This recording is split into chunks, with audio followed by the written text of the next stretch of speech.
All right.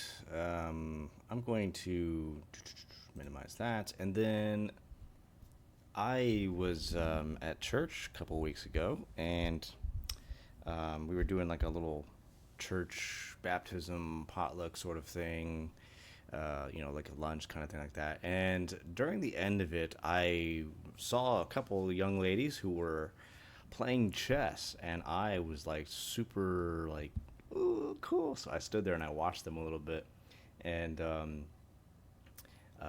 it was very interesting to watch them play. If I were to give these two young ladies a chess rating, and you can see my rating right there, it's only 400. That's because I don't usually play a whole lot of online chess. When I play chess, I usually play, if I play online, it's usually against people I know, and most other times it's just sort of in person stuff like that. So, anyways, otherwise, I just play bots. As you're gonna see here, I'm playing Emir, the Emir bot. If I really were to rate myself at this point, I guess I would just be somewhere around the 900s, maybe even 1,000. I don't know. But anyways, I noticed a few things as I was watching these young ladies play. That it was very clear to me that they were very very new to the game of chess. They just kind of knew the basics of it. Pawns moving forward can only attack diagonally. Knights can they move in angles, L-shaped angles, and things like that. Bishops move diagonally, and all this stuff, all the basics. But it's one thing to know the basics. Now the next part of the whole thing is learning the strengths and the weaknesses of each piece, um, and then going from there. I happen to really really love playing chess, and so I kind of, after I watched them play a little bit, I just kind of jumped in a little bit, and just to show them a few things, because I think when you start to learn a lot of these principles, um, it makes chess way more fun. Like you much more enjoy playing, and so that's kind of what I was gonna do a little bit here in this video. Sort of, but I want to go through a couple games here that I played. Um, Again, I'm playing against now. I'm at a point where I'm playing against like level 1,000 bots, which is sort of intermediate sort of kinds of bots, not the upper levels, the 2400s and stuff like that. I don't think I can play against those guys right now. um, but so I'm playing against these. I'm just gonna go through a couple games here with a couple 1,000 level bots, and I in both games I'm playing as white actually. So maybe we can finish one game here where I'm playing as black. Just see the dynamics and the changes.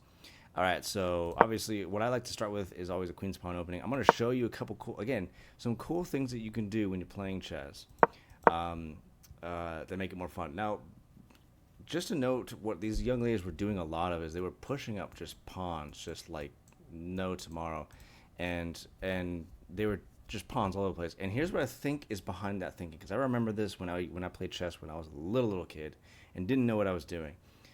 I think the thinking behind this is you get rid of the easy pieces first, the pawns, and you just clear out the board with the pawns, and then you start thinking about using these other pieces, because they're more valuable pieces, right?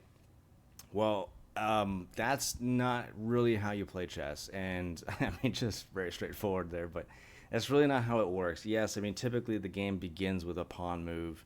It doesn't have to. You can always start with, a knight move right there if you wanted to. You could do that. So let me just go ahead and delete that. There we go. Wait a minute.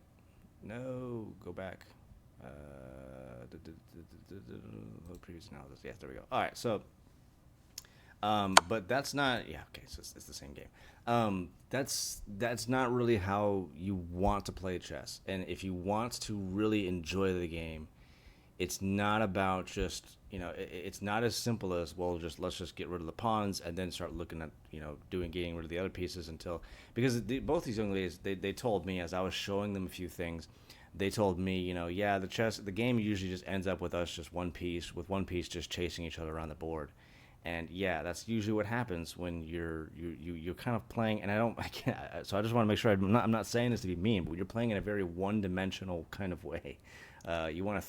Chess has so many more layers to it when you start to really dig into how what openings are, and things like that. So I'm gonna go through this little opening here, and I want to just show you the cool ways and the dynamics of even just, and I'm just on a basic level here, but just playing chess. So I start with a queen's pawn opening. Queen's pawn opening does a couple of cool things. You can obviously, do a Catalan opening if you want. Pawn right there, bishop right there, knight out right there, and then castle. That would be the Catalan, and then start looking for an attack potentially. Catalan, basically, that's the Catalan opening for whites. That of course, a lot of that depends on how black responds. The Catalan opening's a little bit of a advanced opening. It's not something I've messed around with it a little bit, but I don't mess around with it too much. But this is one example. But queen's pawn opening allows you to.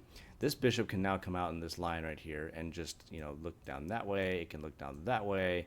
It can guard this pawn. You can also just do this if you wanted to. It's not really.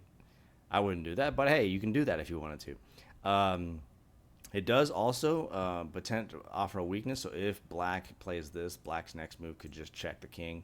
And that's not going to be like a big, it checks white's king, but it's not going to be like it's not checkmate, but it's kind of an annoyance because now white has to delay development. And that's another one of the things that's really important about chess is you developing pieces. I was telling these young ladies, what you want to start doing is you want to be able to start developing pieces. It's called developing pieces. It's when you start moving your bishops out, and getting your knights out and things like that. That's what's called development. And the more you do that, it doesn't mean you're going to win the game. Obviously, there's a lot more nuances to chess, but it does increase your chances. It helps a lot.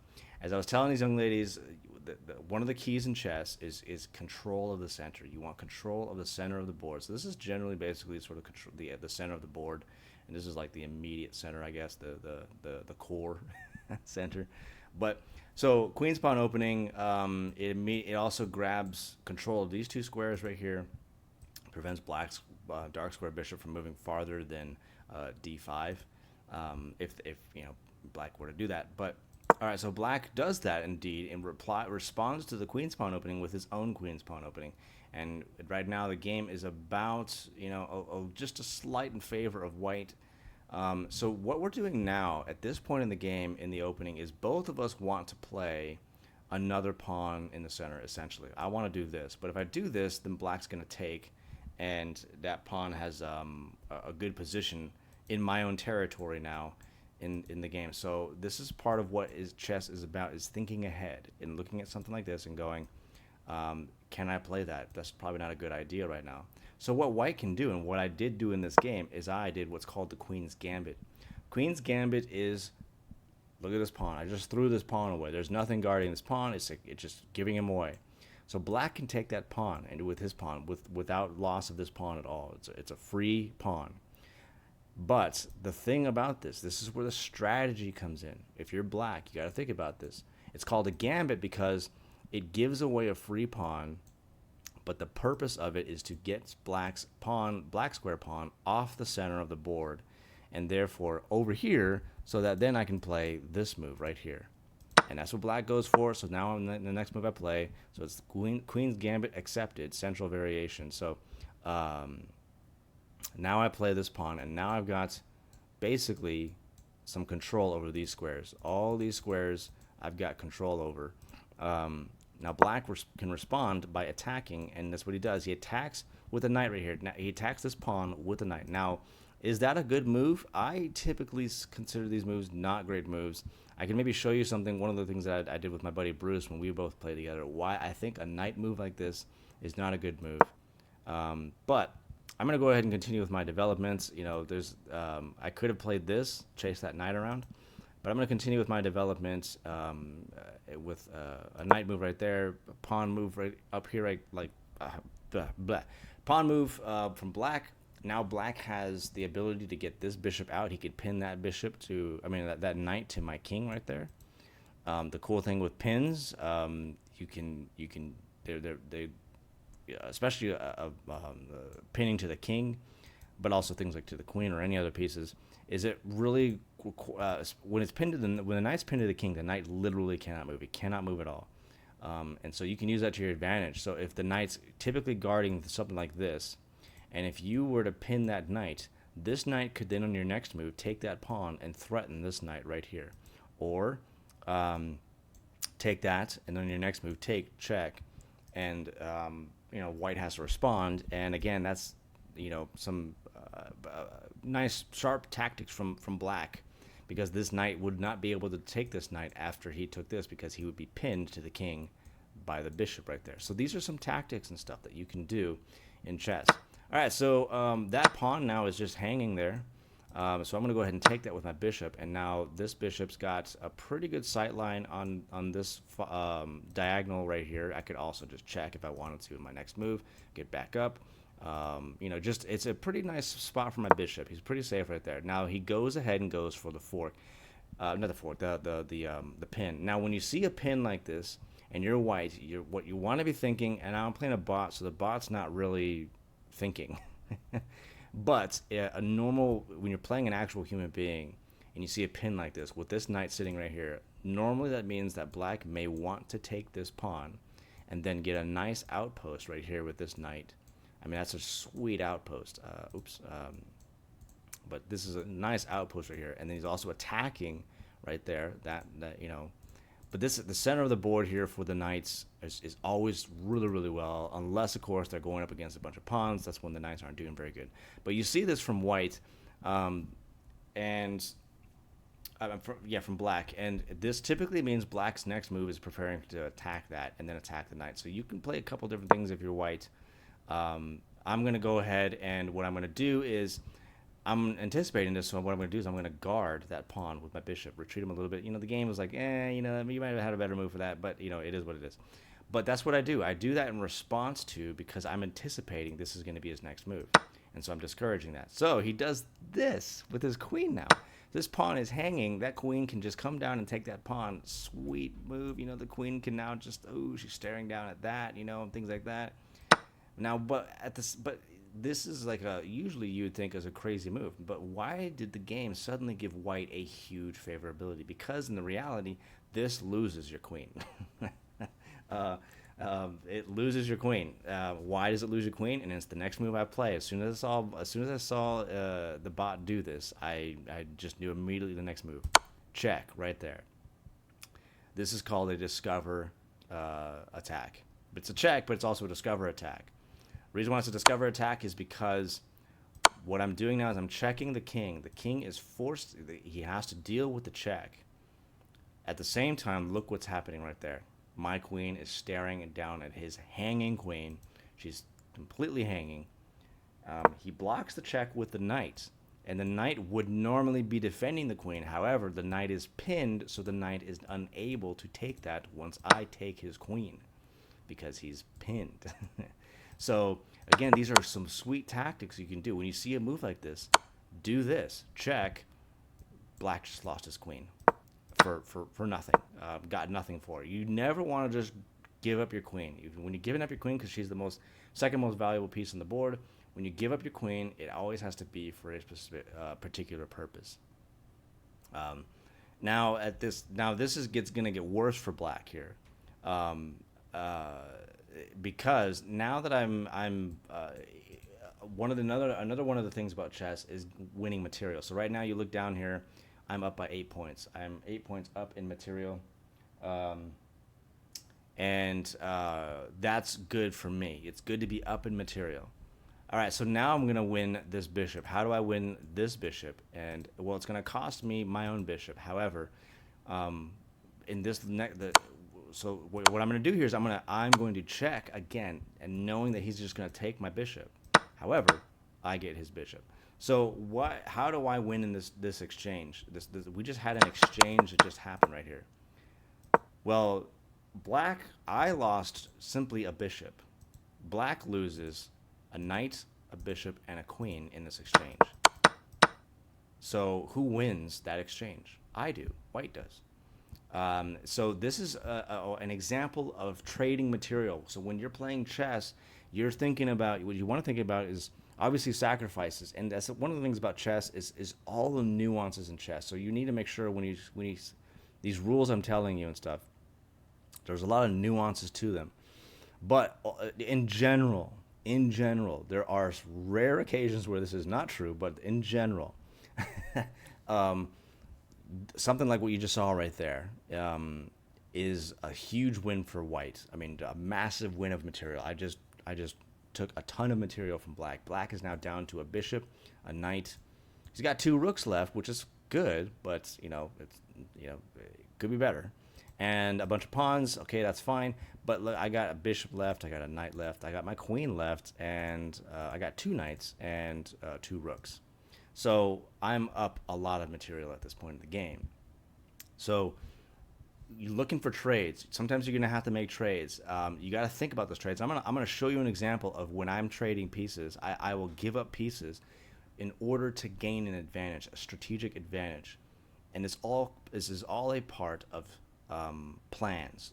That's another big element of chess. I'll go over that here. Black's doing some funny stuff there. So now what I'm doing with my queen right here. You don't want to move your queen here because that's just gonna throw her away. Here's just going to throw her away, and same thing there is just going to throw her away. Also, this is guarded, that's guarded, and that's guarded. So right now, what I'm going to do is I'm going to move my queen right here and attack this because this is a fork where it's another check.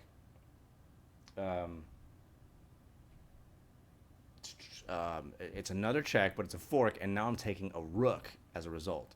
So what does black do? Black needs to think about that. And he needs to think about, maybe I got to, move the rook out of the way because this is coming up next. When you see this, if you're black and you see this, you need to be thinking about what does white want. White wants this so that he can fork, check, and take the rook. And then if the king just,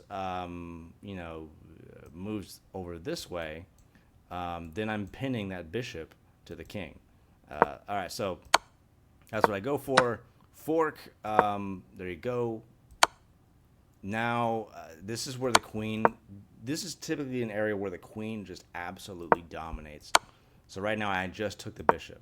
King moves out of the way. And here's what I do. So at this point in the game, I decide to give up my queen. Now, why do I do that? Why do I give up my queen? I'm up a massive amount of material right now. Whoops. And I've just taken his last rook. He's down to a knight at this point. That's all he's got. That's all Amir's got. So I give up the queen because I'm up way more material than him. Like it's pretty much just game over. All right, so I'm gonna castle. Now, do I need a castle? I don't really need to. I mean, it's hard to imagine black's gonna win this game, but what it does is gonna eventually allow me to connect my rooks, get this rook into the game. So that's why I do it. I'm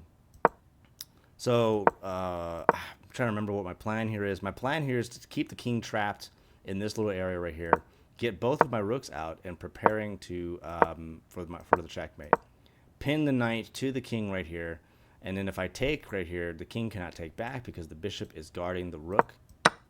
So that's what we do. King tries to get away. King cannot get away because the pawn. Here's another. So remember when I was saying at the beginning of this, typically we think, well, when we're very, very new to chess, well, we just throw away the pawns and then we, start thinking of the other pieces. Well, that's not necessarily true. Sometimes pawns can become incredible inconveniences and very powerful. Believe it or not, yes, even pawns can do that. This pawn right now is a huge problem for black because he's keeping the king from escaping, and you got 2 rooks on the back ranks here. It's gonna not go well for black. So we check right here with this rook. We don't check with this rook because then we just lose the rook. We check with this one because this rook is guarding this. This is guarding this. So the king has no choice but to move out this way. He can't go here because this rook is keeping him from doing that. All right, so now we're going to prepare to check at this point in the game, and the king's going to move up right here. That's kind of the plan. That's the idea. Well, no. So what I was going to do actually is, and now I remember, I was going to play this move so that my next move could be this, and I believe that is checkmate right there. So if black did this, it would be, that's checkmate right there. So that would be my idea. But this is again another idea. This is another situation where a pawn could be very problematic. Actually, not something you just simply throw away. Most of the times, pawns typically are used to be thrown away, but pawns altogether can be an incredible defense and an offense at the same time. So don't just think about don't just see pawns as simply things you throw away. This pawn, for example, is keeping this knight from going right here because then you just lose him, and then now the pawn is now attacking this knight. So, and then the knight's gonna have to move, and that's now a runaway pawn, you know. So then you promote, and then right there, and then bam, checkmated. I would get checkmated right there, all because of that little pawn. But now this little pawn move here would be a sweet move if he had a pawn right here, because remember, whoops, remember right there, that's checkmate. Now, if black had a pawn sitting right there and then did this move, that small little tiny move saves black from checkmate, because this pawn blocks this bishop, and this pawn right here would be protecting that pawn. So now I'm going, well, that's not going to work for me now. I'm going to have to now solve this problem. Black creates a problem for me that I have to solve. But that pawn is just sitting out there out in the open, so I'm just going to go ahead and take him. And then the next move is checkmate right there. King can't move here because that's guarded. This is guarded. Well, he can't even get there anyway, but yeah, this is all guarded right there. This is guarded, and he's in check. So there's nowhere for him to go. There's checkmate. All right, so in this little move, this game right here, I just played this one. Again, queen's pawn opening. Black responds with his knight out right there. He's going to be looking at this, essentially, and there you go. But it's the Indian game. I'm not too familiar with the Indian game, so I can't speak too much about that. Something I should probably get familiar with. I'm going to push the pawn up here as this pawn attacks this pawn. Now he can go ahead and take that. However, my queen can just take back if I wanted to. I'm not sure I would do that, but now I'm going to move this pawn up and guard this pawn, discouraging further this knight from taking that. And we got this move right here, so this bishop can come out and he can start looking at some angles right there. Queen can also, if she wants to, just check me right there. Not anymore because of that move. All right, so we're just doing some openings here. Again, we're getting pieces out here. This becomes a bit of a problem. Look at these pawns right here. So again, another situation where pawns become very important. All of these pawns are blocking each other, but they're also doing many, many other things. This pawn right here is preventing this bishop from coming out right here. This pawn right here is preventing this knight. Both these pawns are preventing this knight from moving right there. And this pawn is preventing him from going right there and getting an outpost right there. So just don't think, again, pawns are actually very, very good pieces. You don't just simply see them as just things you throw away at the beginning of the game. All right, so I don't really know what to do at this point. So what I'm going to do is I'm going to just I'm waiting for black to make a move, What I'm going to do is I'm going to keep this bishop from this pin right here with this, again, a subtle little pawn move. It's just a subtle little move, and it's just a pawn, but yet it has important significance. It prevents this. All right, so black's moving this knight right here, guarding this and this right here. They're not really all that important right now, but it is what it is. All right, so I did get some hints here for this game. So, but we're re-maneuvering the knight, and the idea here is to check the king. Bishop takes, we take back like that. And we're in a good situation. See that the game's kind of favoring us, not hugely, but we're in a good situation. Now black is forced to move this rook.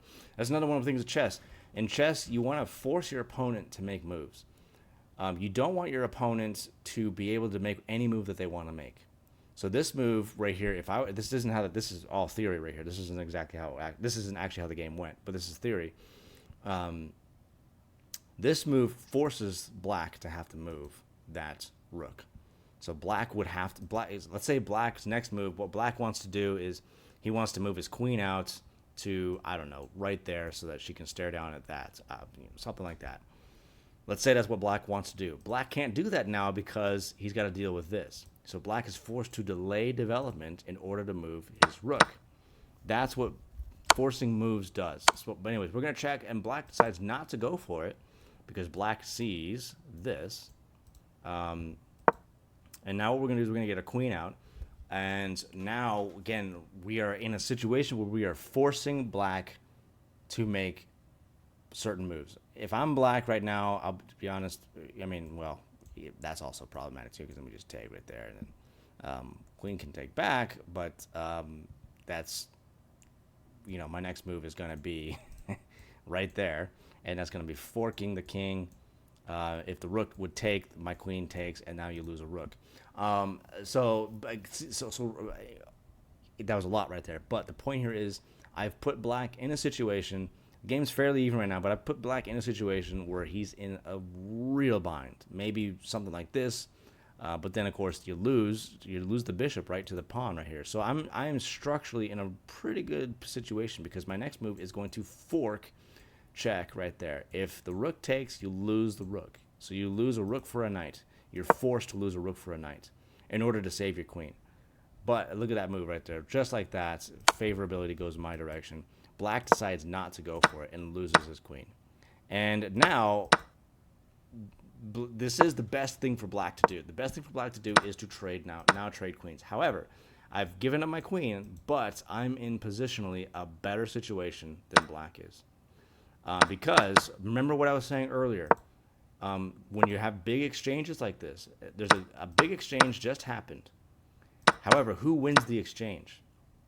I lose my queen, but I get his queen and a rook for it. So who wins the exchange? I win the exchange. My castle structure's busted up, but it's fine. No big deal. Now, at this point in the game, what I want to think about is how I'm going to get checkmate. Now, before I do that, I see the potential to take this bishop or this bishop, one of the two. So what I'm going to do is I'm going to attack this bishop with the knight, knowing I'm putting him directly in the path of this bishop. However, the knight is guarded by the pawn, and if he takes, I have a potential pass pawn right there. And that's going to be a huge problem for black if he allows that. So black allows instead for his next bishop to fall. I gave up a knight, but I get a bishop for it. And now he's down to one bishop and two knights with one rook. I got one knight, two bishops, and two rooks. I am quite happy with that to approach an endgame scenario. All right, so this is a situation where throwing away a pawn is actually fairly good. You're breaking up the opponent's castle, pawn structure right here because he's got a pretty solid pawn structure, especially considering I got a dark square bishop. It's very difficult for if you want to nullify a bishop, move your pawns on the same squares as the bishop is. So dark square bishop, all these pawns are on dark squares. Now that makes it extremely difficult for my dark square bishop to maneuver because if he takes that, I just lose the bishop. If that pawn wasn't there and I try to attack that, then I lose the bishop to that pawn, and so on and so on and so forth. Look at how all these are guarding one another like this. This is the only one that's not on a black square. And he's also completely hanging. But anyways, so I'm doing this to basically break up, look for an opening of some kind. His rook's moving around doing weird things. What I'm going to do is I'm going to move my king to the side here, and I'm going to check his king. That's just kind of what I'm just doing. All right, so he blocks the check with the bishop. Bishop's guarded by the pawn, so I can't take that with the rook. That's not a good trade. What I'm going to do is I'm going to push this pawn up instead and take the bishop with this pawn. Now, you're thinking, well, maybe now he's got to get his bishop out of the way. He can't because the bishop's pinned to the king by my rook. So there goes your bishop. You just lost your last bishop.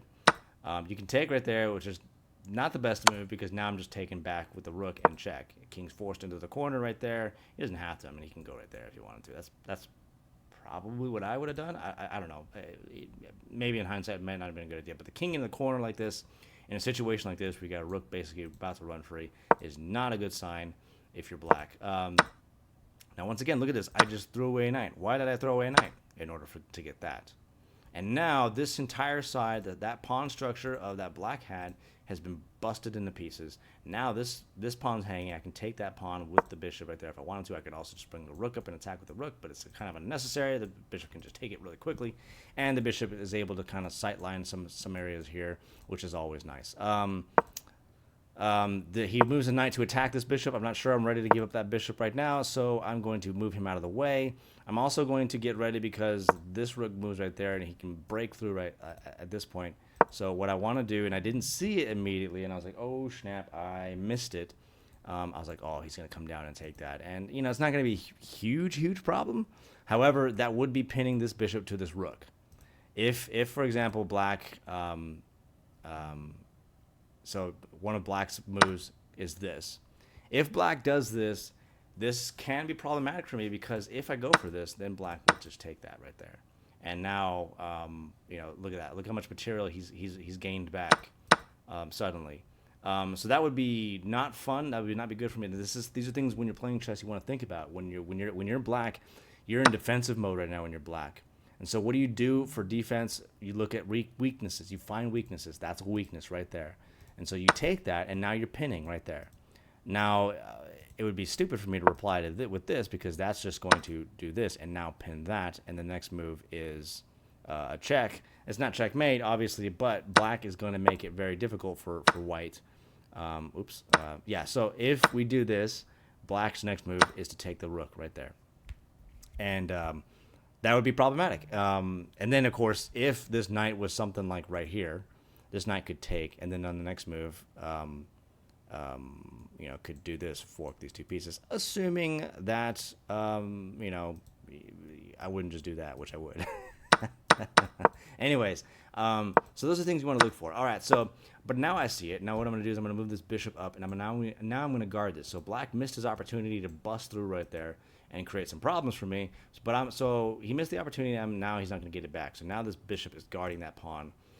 So you see, again, a situation in which you want to actually preserve your pawns. You don't want to get rid of your pawns. Sometimes your pawns end up in situations where they actually are in an incredible defensive position. You just got to maintain the defense by not letting the pawn fall, and that pawn now becomes really important. See, this is one of the cool. This is why chess is so cool, because there's so many nuances to the game. It's just, it really depends on your wit and your ability to think.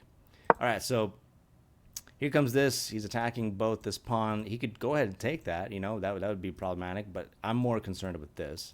So I'm going to move that rook up and counterattack the knight. He's going to move the knight out of the way, and I'm going to go ahead and take with my bishop right here, my dark square bishop.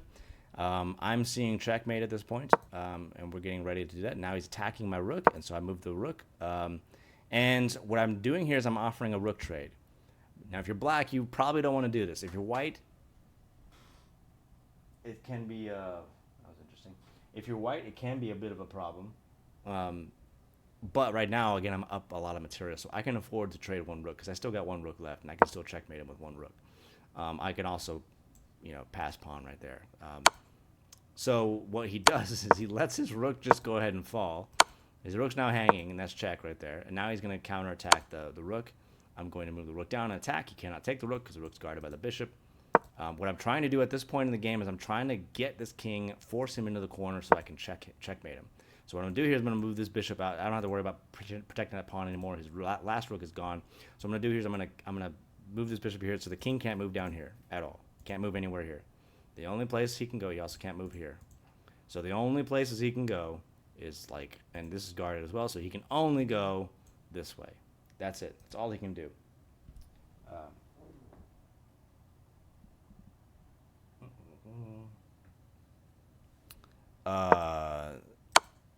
All right, so what we're going to do is I'm going to check. Again, so I'm getting him where I want him to go, but I do this, and that actually allows him to do this because that blocks the rook's ability it protects the bishop, but now he can actually move around a little bit more. So I'm like, oh, don't want to do that. So we want to get him in the corner there. I'm going to maneuver this bishop so I can get him right there, and he's protecting that. And then now his knight comes out to attack the bishop. So I'm going to I got to move my bishop. I can do basically the same thing right here. So that's fine. That's no big deal. Now so his king is pretty much stuck. He can't move here. He could actually take that, by the way. So he does. He takes that, but it's no big deal. It's fine because now he's about to get checkmated. But what we want to do first. So this knight is a bit of a problem for us because we're looking at a double rook checkmate right there. However, this knight is protecting that. So what you have to do if you're white is you got to get rid of the knight. So we're going to get rid of the knight first and then do the checkmate, because otherwise it wouldn't be checkmate. We would just throw away a rook for nothing. All right, so there was one little thing I wanted to show here. A game I played very recently I got to go to. Is it in the archives? Play. Let's go to the analysis board. Nope.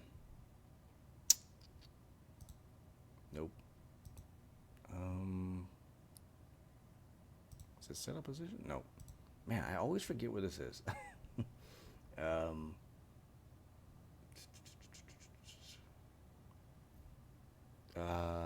Goodness. Hold on. We're going to find this. We are going to find this.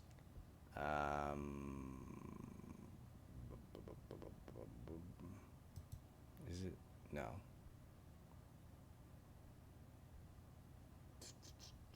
Analysis. I'm pretty sure it's an analysis.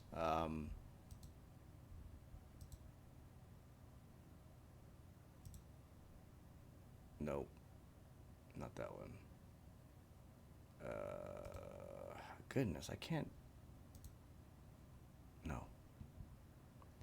I always forget where you find these, where I have games saved. I always forget. So.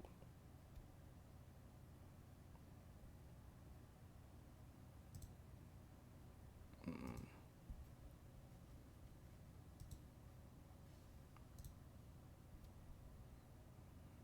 Nope. Nope.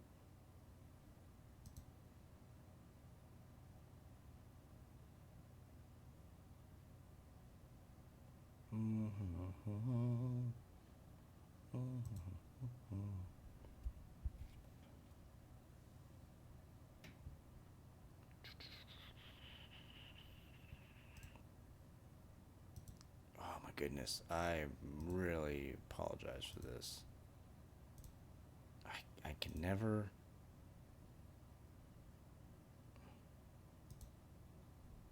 I can never remember where this is at. So, okay, let's go back here. What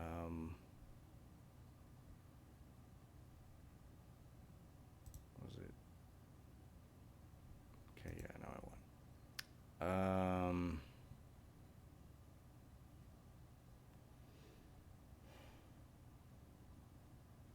I'm pretty sure it's got to be in the analysis board area, but I just can't, for the life of me, I always forget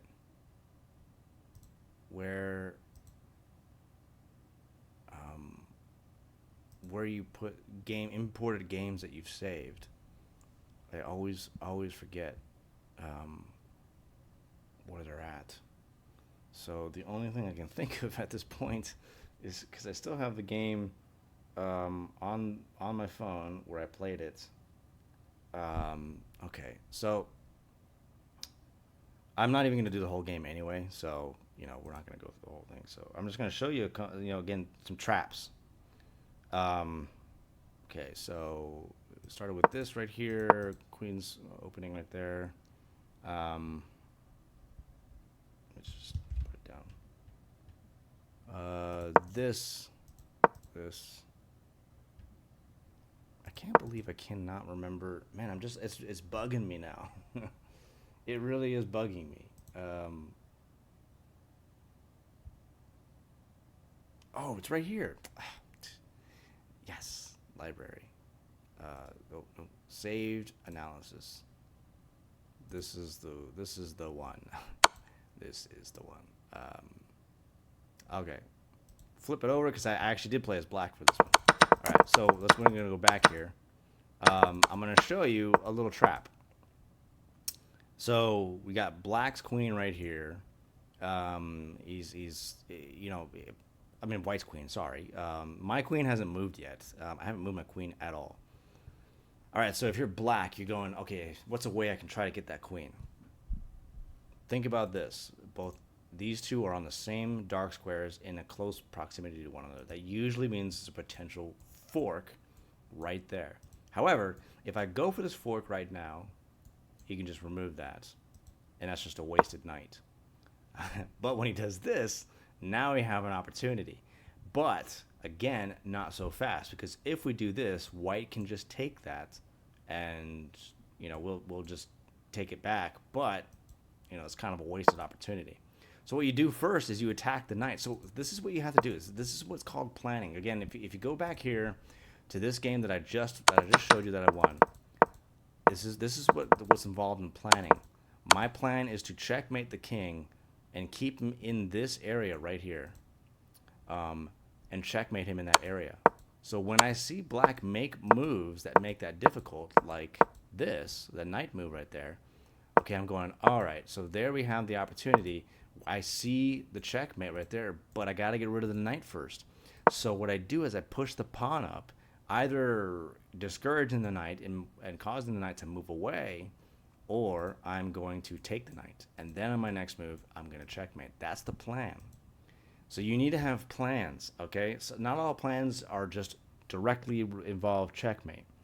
Um, but so the plan here is to take the queen because this guy just moved out of the way. Now you got to deal with him. So now what you have to do is you have to get him out of the way. So what you do is you just go ahead and directly attack the knight. Now the knight can do something like this, but then the plan just goes forward. But I mean that knight's just screwed no matter what, pretty much. And so what white does is he goes for it. Whoops, dang it. He goes ahead and takes it. Now I could take back, but again, the whole plan was to do this. And so I had to get this knight out of the way, so he was not guarding that anymore. Either by taking him, or by just offering him a trade. So he takes, and then we go for it. That's when we set the trap. That's what you call a trap, right there. Not a trap. It may not be necessarily be a trap, but you see the idea. So we gave up a knight in order to take his queen. That's quite a good trade. And now our next move is a fork. Boom, knight's hanging, check the king, knight can't move, king has to move, and you lose the knight. So that's called a really, pretty catastrophic there for white. So these are just things. I just wanted to go over a few things here. I think I've gone too long here. Yes, definitely way too long. But these are some things, playing chess, thinking about how to play chess, thinking about what to do, and using pieces, every single piece, to its advantage. When you start doing stuff like that, I'm telling you, man, it becomes so much more fun to play. You start seeing things better in different ways, and it becomes a much more fun game to play. All right, so gotta go. I hope this was informative, and there you go.